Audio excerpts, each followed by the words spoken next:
po yung mga bagay. O, sige, bagay naman tayo. Bagay na pinapalaga. Yung thought na binigay niya sa'yo yun, hindi dahil mahal yun.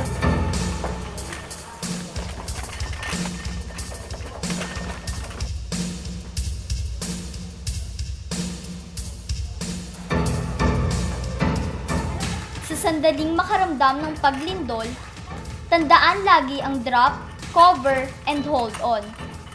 Drop. Lumuhod at yumuko para hindi matumba. Cover.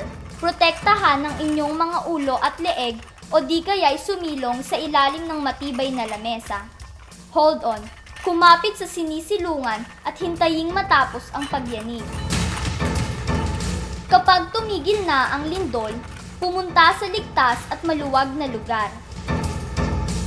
Huwag magsasalita, huwag manunulak, huwag tatakbo, at huwag babalik. Akayin ang mga mas nangangailangan ng tulong at mga may kapansanan.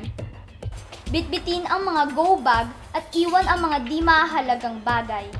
Iwasan ang mga matataas na bagay tulad ng poste o puno. Kung malapit sa dagat, lumipat sa mataas na lugar sakaling magka-tsunami. Alamin kung ligtas o mapanganib pa ang sitwasyon.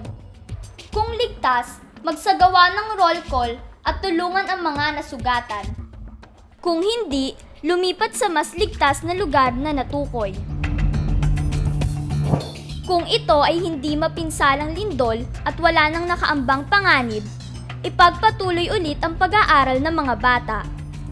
Pero kung ito ay isang malakas na lindol na tumagal ng mahigit na 40 seconds, ito ay maaaring magdulot ng panganib at pinsala. Ang mga bata ay kailangan manatili sa paaralan sa patnubay ng mga guro. Tiyaking ligtas na makauwi sa kanilang pamilya ang mga bata. Sa pamamagitan ng mga hakbang na ito, magiging ligtas kung sakaling magkalindol.